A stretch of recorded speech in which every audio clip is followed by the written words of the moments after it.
Hay un libro en la Biblia que los académicos más serios del mundo no pueden explicar racionalmente. Un libro escrito hace más de 2700 años que describe con detalles tan precisos, tan específicos, tan verificables, eventos que ocurrirían siglos después, que los escépticos han dedicado sus carreras enteras a intentar desacreditarlo. Y han fallado cada vez. Este libro tiene 66 capítulos. La Biblia completa tiene 66 libros. Sus primeros 39 capítulos hablan de juicio, exactamente como los 39 libros del Antiguo Testamento. Sus últimos 27 capítulos hablan de esperanza y redención, exactamente como los 27 libros del Nuevo Testamento. ¿Coincidencia matemática? Imposible.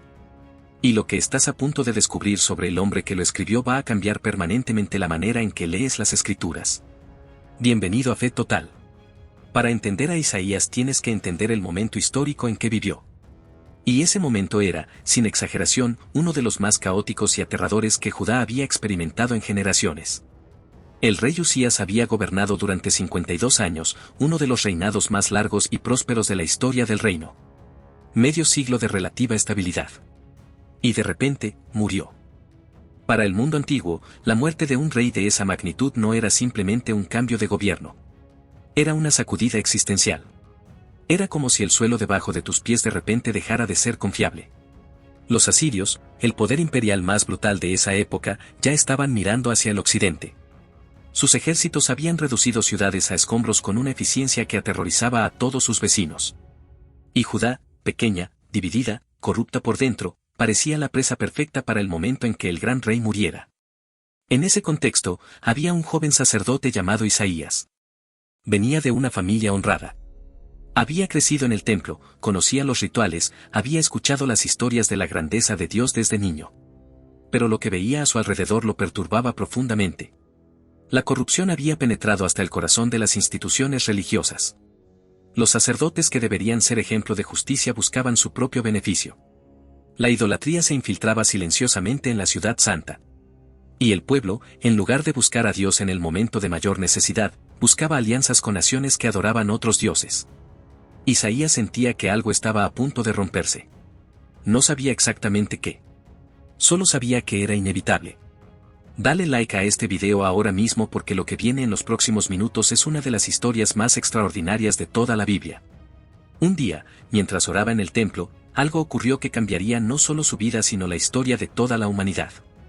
El texto bíblico lo describe con una economía de palabras que resulta casi perturbadora en su sobriedad. En el año en que murió el rey Usías, Isaías vio al Señor sentado en un trono alto y sublime, y sus faldas llenaban el templo. No fue una visión suave. No fue una experiencia tranquilizadora. Lo primero que Isaías registra en su reacción es terror. «Ay de mí», dijo, «que soy muerto. Porque siendo hombre inmundo de labios, y habitando en medio de pueblo que tiene labios inmundos, han visto mis ojos al Rey, al Señor de los ejércitos». Y aquí hay algo que vale la pena detenerse a analizar. No dijo ay de mí porque vi algo aterrador. Dijo ay de mí porque soy impuro. Porque el encuentro con la santidad perfecta no produce en el ser humano una sensación de grandeza ni de éxtasis místico. Produce, antes que nada, una conciencia aplastante de la propia indignidad. Cuanto más auténtica es la experiencia de lo sagrado, más devastadora es la percepción de lo que uno realmente es. Alrededor del trono había seres celestiales con 6 alas cada uno. Y cantaban algo que los teólogos llevan siglos analizando: «Santo, santo, santo es el Señor de los ejércitos». La triple repetición en el hebreo antiguo no es un recurso poético. Es la forma más intensa de expresar un superlativo absoluto. No existe en el idioma hebreo una manera más enfática de decir que algo es completamente, totalmente, infinitamente lo que es. Y la tierra entera está llena de su gloria. Suscríbete a Fe Toro si todavía no lo has hecho. Porque lo que viene ahora conecta esta visión de hace 2700 años con lo que está ocurriendo en el mundo hoy. Uno de los seres se acercó a Isaías con una brasa encendida tomada directamente del altar celestial. Y la tocó con sus labios. Y le dijo: «He aquí que esto tocó tus labios, y es quitada tu culpa y limpio tu pecado». Y entonces la voz de Dios resonó en el templo con una pregunta que no necesitaba respuesta lógica sino decisión voluntaria: ¿a quién enviaré, y quién irá por nosotros? Aquí el plural otra vez. El mismo plural misterioso que aparece en el Génesis cuando Dios dice hagamos al hombre a nuestra imagen. El hebreo original no lo explica. Lo declara y sigue adelante. Isaías respondió sin calcular las consecuencias. Sin evaluar el costo. Sin negociar los términos. Heme aquí, envíame a mí. Y en ese instante comenzó una misión que duraría décadas, que le costaría la familia, la reputación y eventualmente la vida, y que produciría el libro que los estudiosos del Nuevo Testamento identifican como el quinto evangelio. Pero antes de que Isaías saliera eufórico a predicar, Dios le dijo algo que nadie en su sano juicio querría escuchar antes de comenzar su ministerio. Le dijo que el pueblo no iba a entender. Que escucharían pero no comprenderían. Que verían pero no percibirían. Que sus corazones se endurecerían, sus oídos se obturarían, sus ojos se cerrarían. Isaías respondió con una pregunta angustiada: ¿hasta cuándo, Señor? Y la respuesta fue brutal en su honestidad: hasta que las ciudades queden devastadas y sin habitante, las casas sin gente y el campo totalmente arrasado. Piensa en lo que eso significa desde una perspectiva gerencial moderna. Imagina que te contratan para un proyecto importante. Antes de comenzar, tu jefe te informa que el proyecto está destinado a fracasar en sus objetivos inmediatos. Que nadie va a escucharte. Que el resultado visible de tu trabajo será la devastación. ¿Seguirías adelante? Isaías siguió adelante. Y aquí es donde la historia de Isaías conecta con algo que vivimos hoy. Vivimos en una época donde el mensaje profético, la voz que señala hacia la verdad incómoda, es sistemáticamente ignorada o ridiculizada. Los que advierten sobre las consecuencias morales del camino que la humanidad está tomando son tratados exactamente como Isaías fue tratado. Con burla. Con indiferencia. Con la acusación de que están fuera de la realidad. El patrón no ha cambiado en 2700 años. Entonces comenzaron las profecías. Y la primera que nos interesa es la que Isaías entregó directamente al rey Acaz en el momento de mayor crisis política. Los reinos de Israel al norte y de Siria habían formado una alianza para invadir Judá. El rey Acaz estaba en pánico. Y Dios envió a Isaías con un mensaje que incluía una señal completamente inexplicable para el contexto político inmediato. He aquí que la Virgen concebirá y dará a luz un hijo, y llamará su nombre Emanuel. El rey Acaz no entendió. Los consejeros en la sala no entendieron. Nadie en ese momento entendió que tenía que ver una virgen embarazada con la amenaza militar de dos reinos vecinos. Y durante siglos, los comentaristas bíblicos debatieron si esta profecía tenía un cumplimiento inmediato en el contexto histórico de Isaías o si era exclusivamente mesiánica. Pero esto no es lo más impactante. Lo más impactante es que el Evangelio de Mateo, escrito 700 años después, cita directamente este versículo y lo aplica explícitamente al nacimiento de Jesucristo. Y el hecho de que la palabra hebrea alma, que Isaías usó, sea traducida en la versión griega antigua de la Biblia, la Septuaginta, como partenos, que significa virgen sin ambigüedad, sugiere que los traductores judíos que vivieron 2 siglos antes de Cristo ya entendían esta profecía en términos literales de una concepción sobrenatural. Una profecía de nacimiento virginal escrita 700 años antes del nacimiento. Sin paralelo en ninguna otra tradición religiosa del mundo antiguo. Dale like a este video. Porque esto que estás escuchando es el tipo de evidencia que los críticos de la fe nunca mencionan en sus debates. Pero Isaías no se detuvo ahí.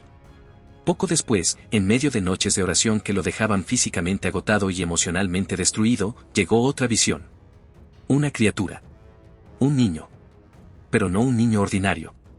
El texto describe los títulos que llevaría ese niño con una concentración de significado teológico que los estudiosos han analizado por siglos. Admirable consejero. Dios fuerte. Padre eterno. Príncipe de paz. 4 títulos. 4 dimensiones de una identidad que trasciende lo humano.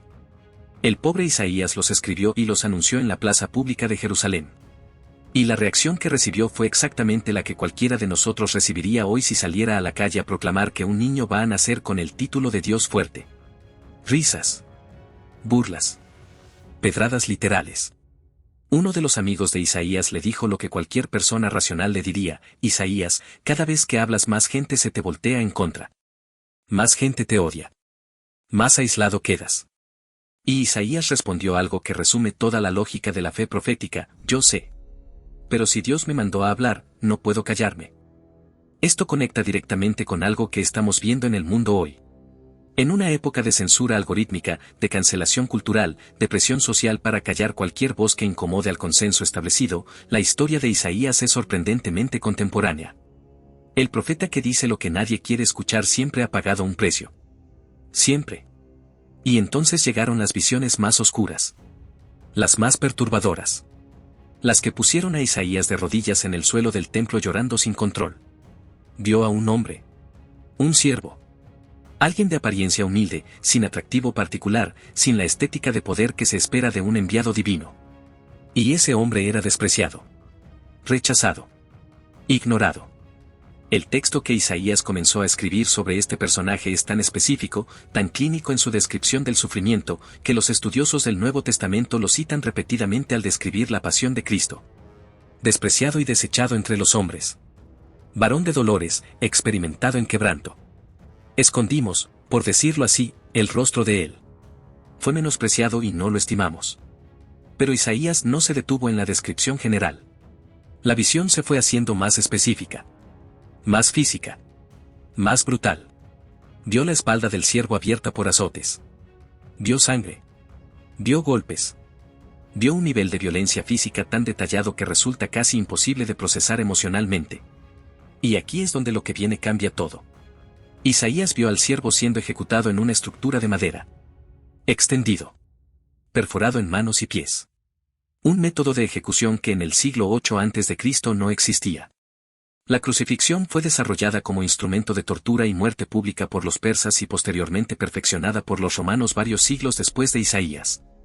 El profeta describió con precisión anatómica un método de ejecución que en su época era técnicamente imposible de conocer porque aún no había sido inventado. Piensa en eso un momento. No como argumento de debate teológico. Como dato objetivo. Isaías describió la crucifixión aproximadamente 700 años antes de que Roma la perfeccionara como forma de castigo capital.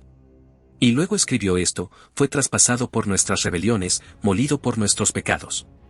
El castigo de nuestra paz fue sobre él, y por su llaga fuimos nosotros curados. El libro de Isaías, capítulo 53, es citado en el Nuevo Testamento más que casi cualquier otro pasaje del Antiguo Testamento. Cuando Felipe encontró al etíope leyendo ese texto y le preguntó si entendía lo que leía, el etíope respondió con la pregunta perfecta: ¿de quién habla el profeta, de sí mismo o de otro? Y Felipe comenzó por ese pasaje y le anunció el Evangelio de Jesús.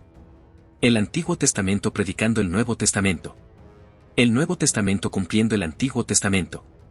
Un solo plan, revelado en etapas a través del tiempo. Pero la visión de Isaías no terminó con la muerte del siervo. Y aquí está el detalle que lo dejó temblando en el suelo durante horas. Después de que el siervo muriera, después de que fuera sepultado en el sepulcro de un rico, después de que todo pareciera definitivamente terminado, la voz divina continuó: verá el fruto del trabajo de su alma y quedará satisfecho. Prolongará sus días. Prolongará sus días. Un hombre que acaba de morir. Que prolongará sus días. Isaías escribió una resurrección 700 años antes de la resurrección. No como metáfora. No como imagen poética. Como promesa específica: después de la angustia de su alma verá la luz. La muerte no tendrá la última palabra sobre este siervo. El profeta no entendía completamente lo que estaba escribiendo. El texto deja eso claro. Él veía las imágenes, escuchaba las palabras, las registraba con fidelidad, pero la comprensión completa estaba más allá de su capacidad. Como alguien que recibe el mapa de un territorio que todavía no existe y lo dibuja con precisión sin haber estado jamás ahí. Dale like a este video si esto te está mostrando una dimensión del libro de Isaías que nunca habías visto antes. Y después del juicio vino la esperanza. Porque el libro de Isaías no termina en oscuridad. Termina con una de las declaraciones más hermosas y más radicalmente esperanzadoras de toda la Escritura. El Espíritu del Señor Dios está sobre mí. Me ha ungido para anunciar buenas noticias a los quebrantados. Para proclamar libertad a los cautivos. Para consolar a todos los que lloran. Para darles corona en lugar de cenizas, aceite de gozo en lugar de luto, manto de alegría en lugar de espíritu angustiado. ¿Sabes quién leyó en voz alta ese pasaje exacto, aproximadamente 700 años después de que Isaías lo escribiera, en una sinagoga de Nazaret, y luego dijo que ese texto se cumplía en ese preciso momento? Jesús. Lo registra el Evangelio de Lucas en el capítulo 4.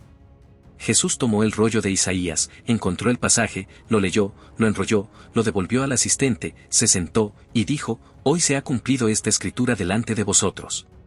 Una declaración que casi le cuesta la vida inmediatamente. La multitud intentó despeñarlo. Porque si hay algo que provoca más reacción que una profecía incómoda es alguien que dice que esa profecía se está cumpliendo ahora mismo, en este momento, a través de esta persona específica. El libro de Isaías es el puente más extraordinario de toda la Biblia entre el pasado y el futuro. Entre el juicio y la misericordia. Entre la promesa y el cumplimiento. Pero también hay profecías en Isaías que los estudiosos de la escatología, el estudio de los eventos del fin de los tiempos, identifican como todavía pendientes de cumplimiento. Isaías habló de un tiempo en que los lobos habitarán con los corderos. En que las naciones no aprenderán más la guerra. En que habrá un nuevo cielo y una nueva tierra donde no habrá más llanto ni clamor ni dolor. Isaías 25 minutos y 8 segundos dice que Dios enjugará las lágrimas de todos los rostros. En un mundo donde en este momento hay conflictos armados activos en múltiples continentes, donde la tecnología de guerra alcanza niveles de destructividad sin precedentes, donde las divisiones políticas, culturales y religiosas parecen insuperables, las promesas de Isaías suenan radicalmente contraculturales. Incluso imposibles. Pero un hombre que pudo describir con precisión la crucifixión siglos antes de que existiera la crucifixión, y que pudo anunciar el nacimiento virginal con detalles que se verificaron siglos después, ese mismo hombre merece que sus promesas sobre el futuro sean tomadas en serio. Suscríbete a Fe Toro. Porque cada semana profundizamos en el tipo de conexiones que transforman la manera en que entiendes la Biblia, la historia y el mundo que estás viviendo hoy. Al final de su vida, Isaías fue rechazado por la mayoría de sus contemporáneos. La tradición judía, registrada en el Talmud, dice que murió martirizado bajo el reinado del malvado rey Manasés, aserrado por la mitad dentro de un tronco de madera. El texto de la carta a los Hebreos, en el capítulo 11, hace referencia a profetas que fueron aserrados, en lo que muchos estudiosos interpretan como una referencia directa a la muerte de Isaías. Murió sin ver el cumplimiento de la mayoría de lo que profetizó. Murió siendo considerado un. Y sin embargo, fue el hombre más citado por Jesús de todos los profetas del Antiguo Testamento. Sus palabras aparecen en el Nuevo Testamento más de 60 veces. Su libro fue encontrado en los manuscritos del Mar Muerto, escrito aproximadamente 100 años antes de Cristo, confirmando que las profecías que conocemos hoy son las mismas que existían antes del cumplimiento, eliminando cualquier posibilidad de que fueran escritas después de los hechos. Un hombre que escribió sobre el Nazareno siglos antes de que existiera Nazaret. Que describió la crucifixión antes de que existiera la crucifixión. Que anunció la resurrección antes de que se conociera el concepto en esos términos. Isaías no fue simplemente un poeta religioso de la antigüedad. Fue el corresponsal de guerra de una batalla que todavía no había comenzado, enviando sus reportes desde el futuro hacia el presente. Y la pregunta que quedas tú, que estás escuchando esto, es la misma que resonó en el templo hace 2700 años, cuando una voz dijo en el silencio, ¿a quién enviaré y quién irá por nosotros? Isaías respondió sin calcular el costo. Y el costo fue enorme. Pero también lo fue el legado. Vivimos en una generación donde las profecías de Isaías sobre los tiempos finales son más relevantes que en cualquier otro momento de la historia. Donde Israel está en el centro de la geopolítica mundial exactamente como él lo describió. Donde las naciones se alinean en los patrones que los estudiosos proféticos identifican como señales de los últimos tiempos. Donde la tensión entre Oriente Medio y las potencias mundiales sigue el mapa que Isaías trazó hace más de 2 milenios. No estoy diciendo que sabemos exactamente cuándo ni cómo ocurrirán los eventos finales. Nadie lo sabe. Pero sí estoy diciendo que hay un libro que describió el pasado con precisión sobrenatural. Y ese mismo libro habla del futuro. La pregunta no es si las profecías de Isaías son confiables. La historia ya respondió esa pregunta. La pregunta es si estás prestando atención. Comparte este video con alguien que necesite escuchar esto. Dale like si llegaste hasta aquí. Y quédate en Fe Total porque apenas estamos comenzando a desentrañar lo que las escrituras dicen sobre el tiempo en que vivimos. Esto es Fe Total, y recuerda, las señales están ahí, pero pocos están mirando.